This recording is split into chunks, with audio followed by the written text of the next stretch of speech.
नमस्कार, आप सभी का स्वागत है आपके अपने YouTube चैनल में जिसका नाम है साहित्य सौंदर्य। साहित्य सौंदर्य में आज हम सीखेंगे लघु कथा लेखन। लघु कथा लेखन कक्षा 10वीं हिंदी बी के पाठ्यक्रम में इसी वर्ष जोड़ा गया है। तो यह विधा विद्यार्थियों के लिए नई कही जा सकती है। जिसमें रचनात्मक कौशल है वो विद्यार्थी तो इसे आसानी से कहानी अपनी बना लेंगे, किंतु जिन विद्यार्थियों में रचनात्मक कौशल नहीं है उसे कैसे विकसित किया जाए, उसके कुछ बिंदु हैं जिस पर अध्यापक काम कर सकते हैं या विद्यार्थी स्वयं इस वीडियो को देखकर जान सकते हैं, सीख सकते हैं कि किस तरह से लघु कथा वे लिख पाएंगे एग्ज़ाम में 5 अंक के लिए। तो 5 अंक के लिए प्रश्न कुछ इस प्रकार होगा, जैसे एक प्रश्न यहाँ पर एक उदाहरण मैंने लिया है। सोना एक होनहार लड़की थी, माता पिता की चहेती आज्ञाकारी बेटी। विद्यालय में अध्यापक भी उसे बहुत प्यार करते थे क्योंकि वह अपना हर काम समय से पूरा करती थी। एक दिन सोना अब डैश डैश डैश अर्थात यहाँ पर लाकर कहानी छोड़ दी गई है। अब विद्यार्थी इस कहानी को पूरा करेंगे और उसे आगे बढ़ाएंगे कहानी को। तो आगे बढ़ते हैं। एक दिन सोना की मित्रता अपनी कक्षा की सुविधा से हो गई। सुविधा के साथ रहना उसे अच्छा लगने लगा। उसकी मित्रता धीरे धीरे बढ़ती गई और वह सुविधा के साथ सैर सपाटे पर भी जाने लगी। धीरे धीरे उसका ध्यान पढ़ाई से हटने लगा। माता पिता के समझाने पर अब उसने पलटकर जवाब देना भी शुरू कर दिया। देखते देखते 4 महीने कहाँ बीत गए उसे पता भी नहीं चला। वह इतनी खुश थी कि उसे बहुत अच्छी सहेली मिल गई है। उसके साथ घूमना फिरना मौज मस्ती करना उसके लिए रोज़ की बात हो गई थी। समय बीतता गया, परीक्षा आ गई। अब सोना को होश आया कि उसने तो कई सारे पाठ तैयार ही नहीं किए। पूर्व बोर्ड की परीक्षा में वह पहली बार फेल हुई। वह रोने लगी। माँ ने उसे समझाया, सुबह का भूला यदि शाम को लौट आए तो उसे भूला नहीं कहते बेटा। अभी भी तुम्हारे पास 1 महीना है। दिन रात पढ़ाई में जुट जाओ और अपनी भूल से सीखो। उसने माँ को गले लगा लिया, उनसे माफ़ी मांगी और दिन रात एक करके पढ़ाई की। इस तरह वार्षिक परीक्षा में उसके बहुत अच्छे अंक आए। तो ये रही हमारी कहानी। आइए तो अब हम जान लेते हैं लघु कथा लेखन के नियम।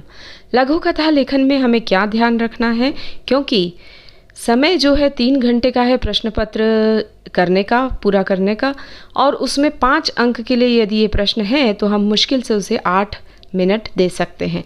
तो 8 मिनट में लघु कथा करनी है। तो कुछ नियम हमारे दिमाग में हमें रख के चलने होंगे जिससे उतने समय में हम काम अच्छी तरह से पूरा कर सकें। तो घटना जो है एक ही घटना पर केंद्रित होनी चाहिए कहानी। उसमें बहुत सारे दृश्य नहीं डालने चाहिए। केवल 2 या 3 पात्र होने चाहिए कहानी में।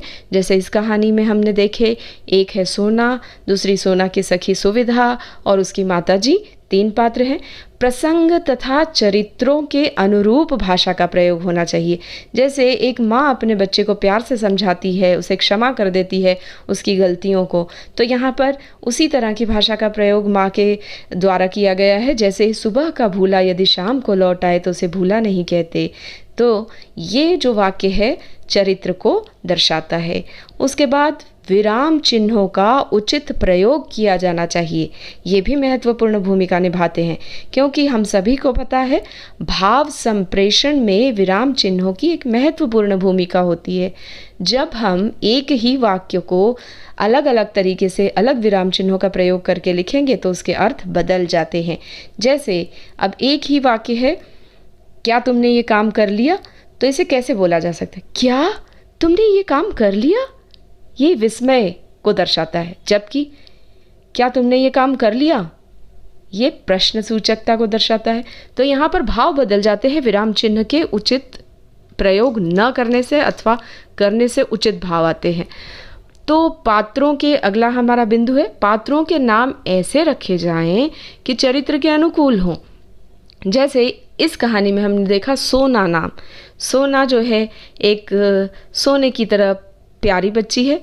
सुविधा के साथ रह रहकर उसे सुविधाओं में वो इतनी मस्त हो गई है बच्ची। तो यहाँ पर ऐसे नाम उनके चरित्र के अनुकूल रखे जा सकते हैं। भाषा आकर्षक हो तथा मुहावरे का यथासंभव प्रयोग किया जाए। भाषा अच्छी हो, और ये भाषा के विषय में हम ये भी कह सकते हैं कि यदि हम अपनी कहानी में कोई सब्जी बेचने वाले को दर्शा रहे हैं, उसे अंकित कर रहे हैं, तो उसकी भाषा एक जो ज़्यादा पढ़ा लिखा व्यक्ति नहीं है, इसलिए उसकी भाषा बहुत अच्छी सटीक हिंदी नहीं होगी। तो मेरे को क्या करना है भैया, ऐसे शब्दों का प्रयोग ही वो करेगा।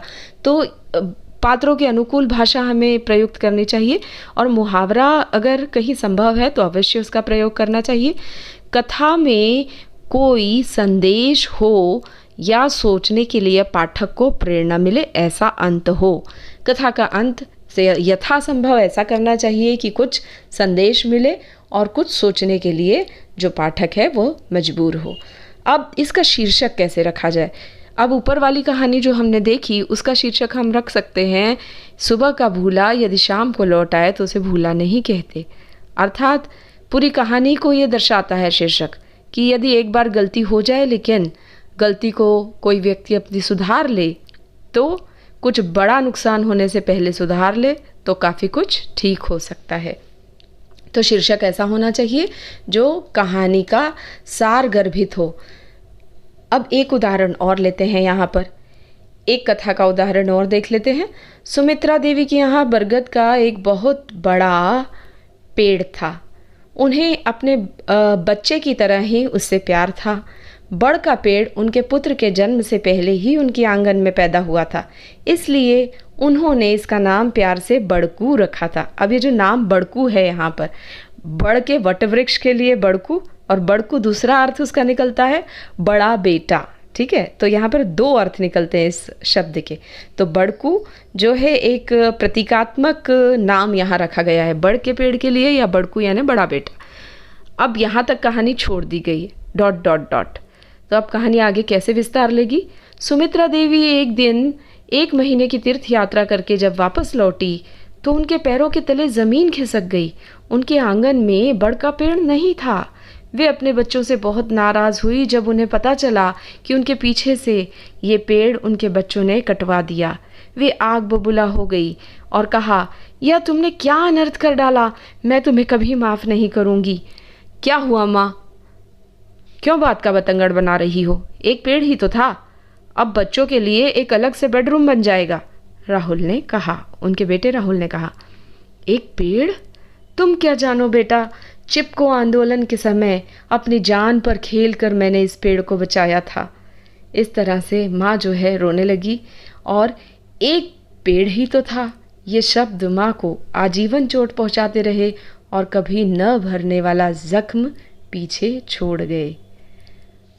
तो उम्मीद करती हूँ कि आपको ये वीडियो पसंद आया होगा, और अगले वीडियो में आप जो भी विषय देखना चाहें कमेंट बॉक्स में अवश्य लिखिए, ताकि मैं सबसे पहले उन्हीं विषयों पर अपने वीडियो तैयार करूं। धन्यवाद उनका, जिन्होंने सुषमा मैम का, जिन्होंने मुझे इस वीडियो को बनाने के लिए प्रेरणा दी। नमस्कार, गुड बाय, फिर मिलेंगे अगले वीडियो में।